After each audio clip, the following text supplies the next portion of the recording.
Okay, so I'm a data scientist at Coinsquare, and just for some context setting, Coinsquare is Canada's premier platform for buying and trading Bitcoin, Ethereum, and other cryptocurrencies. And a fact that we're obviously quite proud of is that since our founding in 2014, we have never lost a coin. So I'm going to talk to you a little bit about what it means to be working in an industry that is growing very rapidly and that will only really let security slow it down.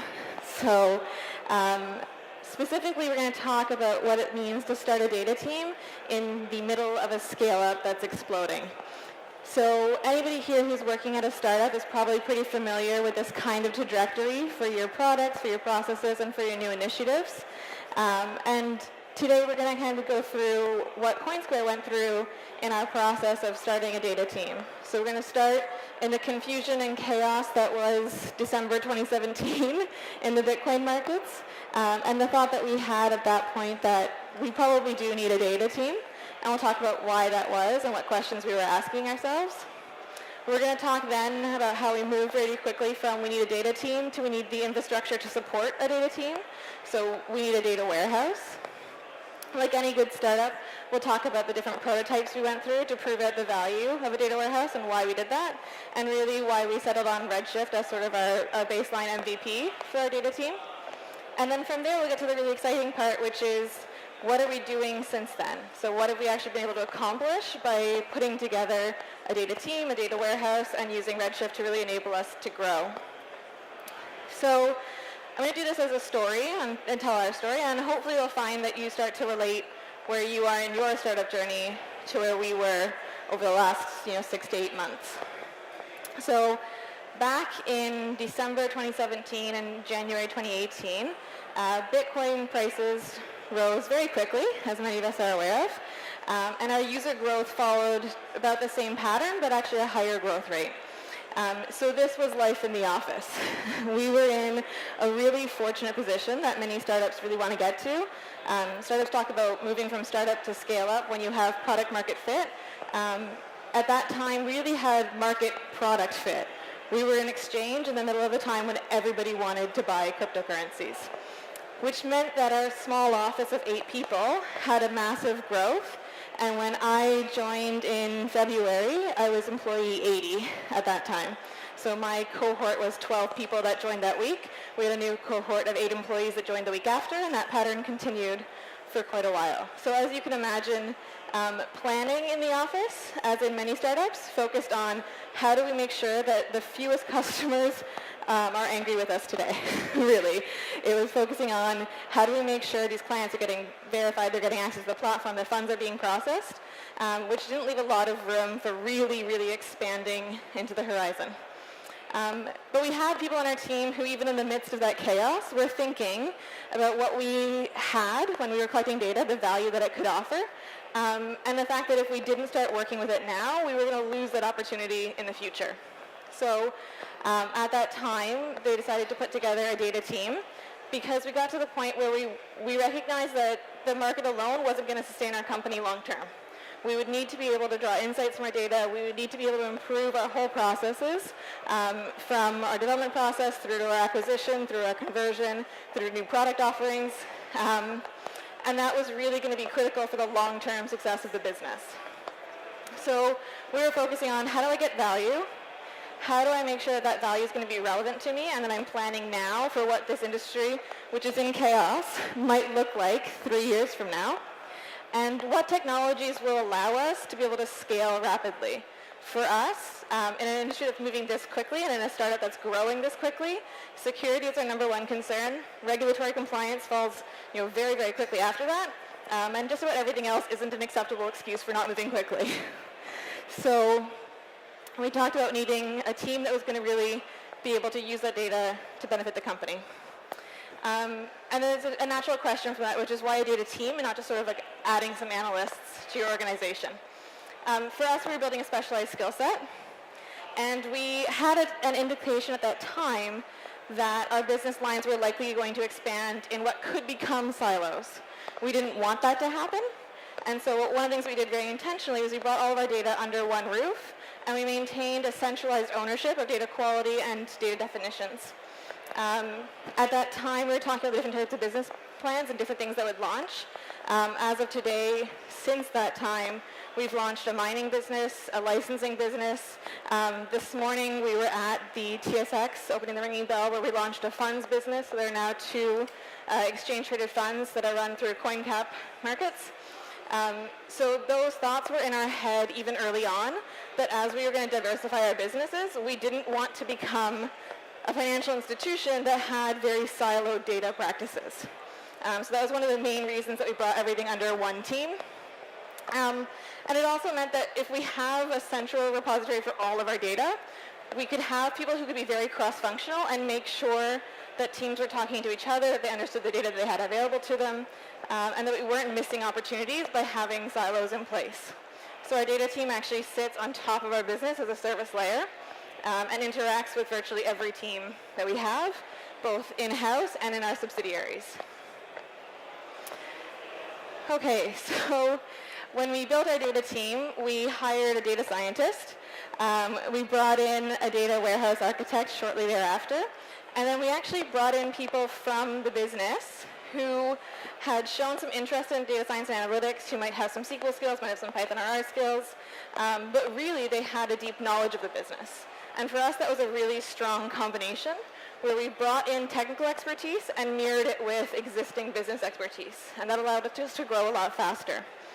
But when I arrived, day one is February 5th, I, like many startups, was sort of given the mandate of finding a way to run these queries faster.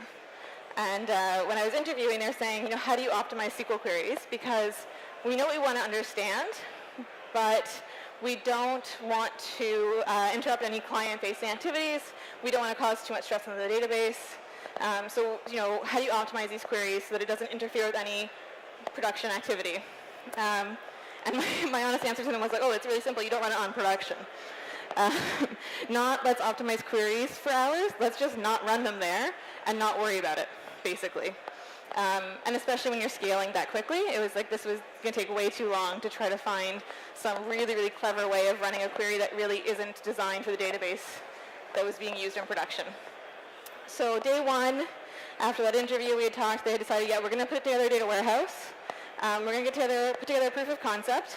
And so my first day there, I just threw up a Postgres instance on my desktop computer, pulled in a few key tables, and started showing them that, these queries that you're stressing over that are now, the way they've gotten around it was to run Python scripts, taking CSVs out of the database, then running it in Python in memory. It was a clever way for them to use the skills that they had. They got their answers. They got what they needed. They accomplished it. They served their clients.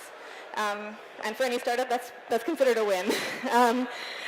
But then first day I was there, I said, look, the script that we've run overnight, I can now run in 15 minutes or less on my desktop computer with this little tiny database instance that we just installed. And from there, sort of the light went on, and we could see a lot of potential was there. And so day 3 of working there, I was hiring a data warehouse architect. So about 2 weeks later, that person was in place, and we knew that we were going to build a data warehouse. We wanted to be able to access data consistently. We didn't want to have any limitations on, what tools could we use to bring data out of a database.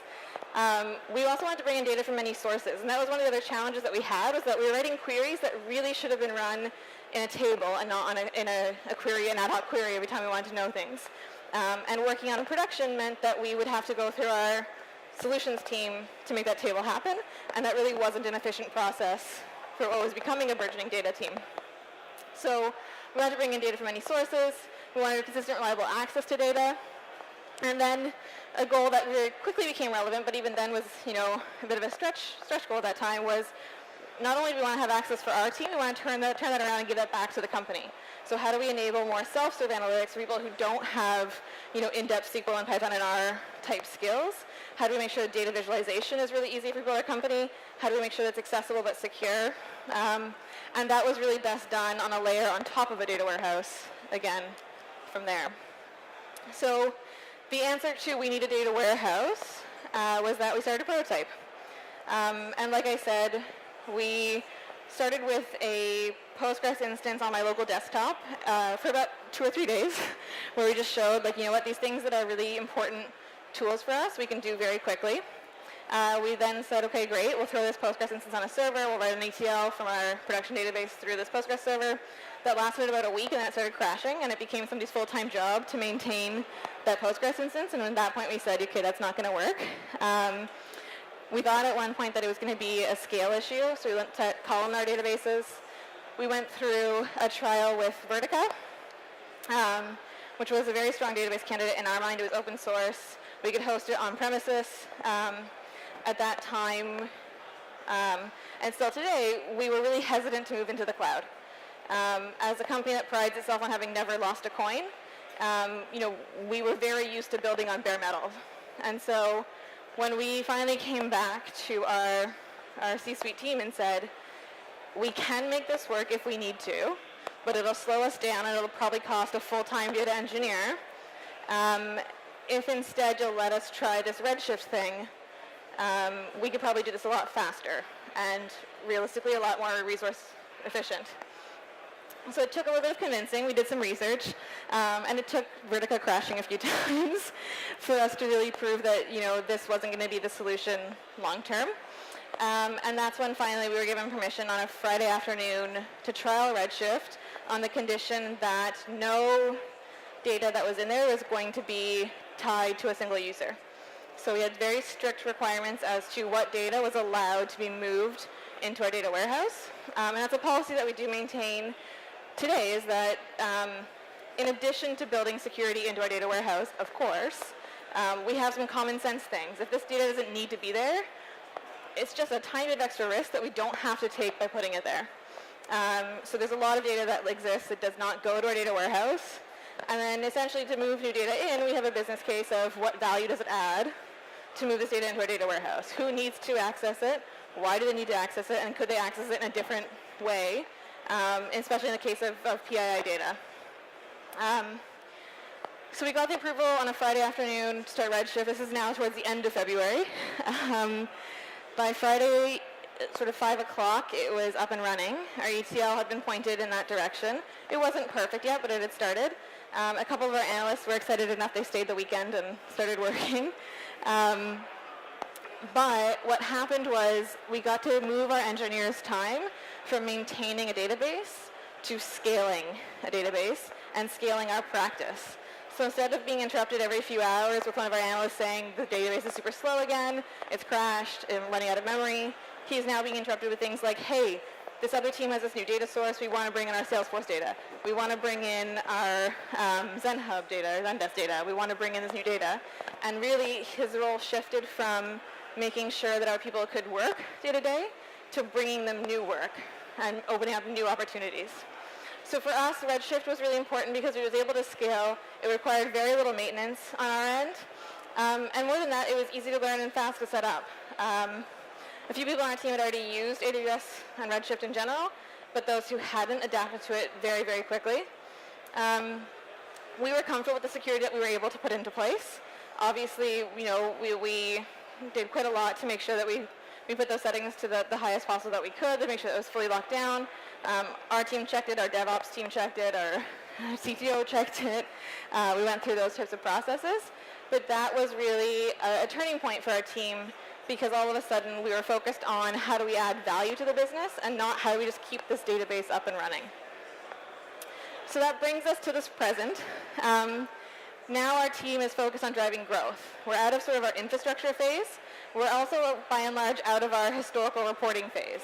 One of the first things that happened when we had access to all this data, people started to ask, okay, great, you know, we might know how much was deposited last month, but we might want to know, convert all of that from all the different cryptocurrencies that were converted, deposited, convert that to CAD, report that to me. Those questions are obviously really important for us to know. They're important for us as we go through different types of, you know, financial audits and compliance and all of that.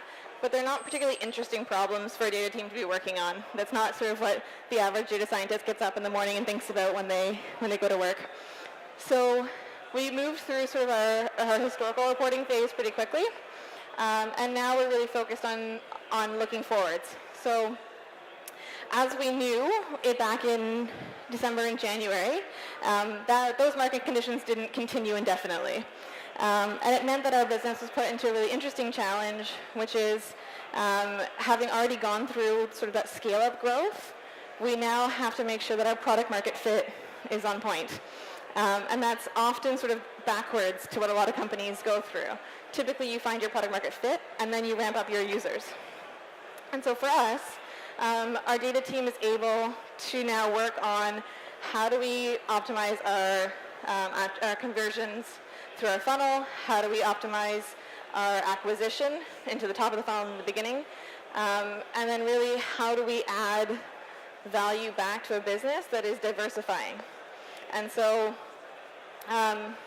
we've by and large enabled self-serve analytics. Teams can look up their own small things as they want.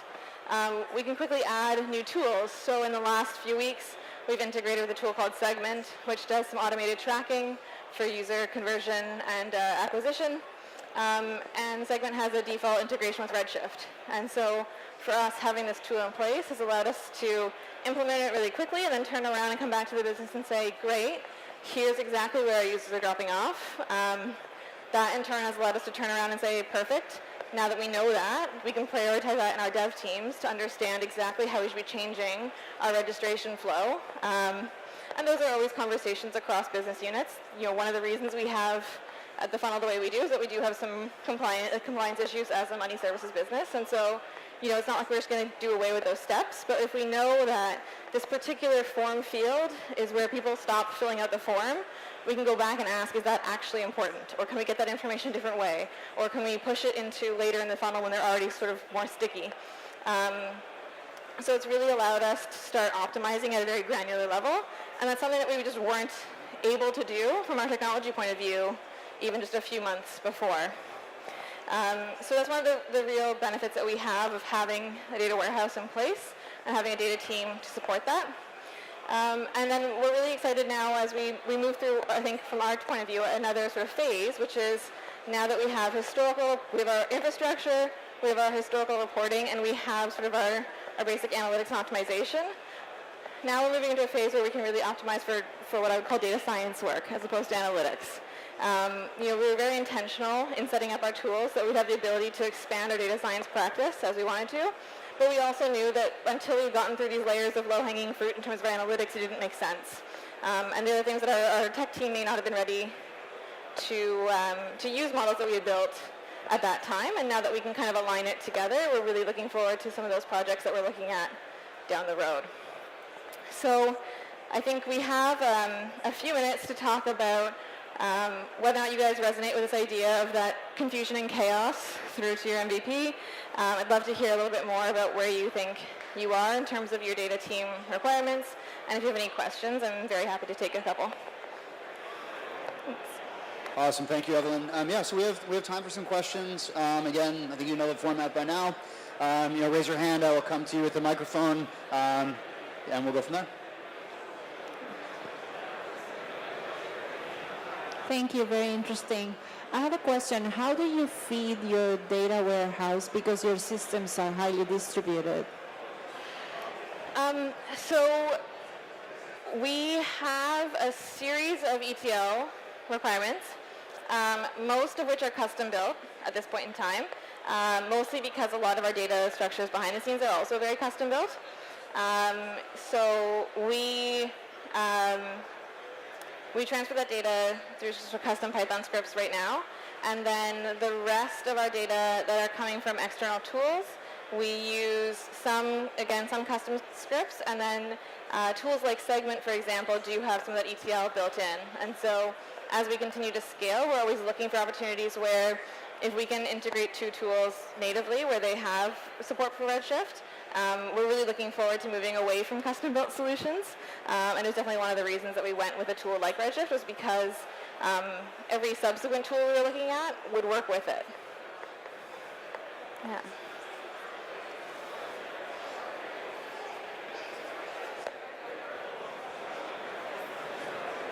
What infrastructure are you using for your ETL to Redshift? Sorry, what infrastructure we're using for our ETL? Yeah, like what infrastructure are you running your ETL on? So The majority of our in-house ETL is run on Python scripts on one of our own servers. Beyond that, I'm not really at liberty to give many more details. Yeah. Yeah. So when you started using Redshift, could you tell us about the migration process a little bit? Yeah, so we were migrating from Postgres and then Vertica. So we had scripts written for both Postgres and Vertica. Redshift, of course, is based on Postgres. So for us, when we migrated from one to the other, there were, the first step was really just to change the endpoints. And then, by and large, we waited for errors to come back and fix them as they came up. But because we knew they were based on the same language, we knew what to expect. So, minor date, time, and nulls, and some typing issues. By and large, though, the scripts that we had written for a Postgres instance were able to be funneled pretty quickly into our Redshift instance. So when we had written the Postgres scripts, we had all our create tables, we had all our create schemas. Those ran just about without any issues on Redshift. And that was one of the reasons we were able to transition so quickly, was that it was so similar to what we had already been using in terms of the underlying structure. Yeah. Hi.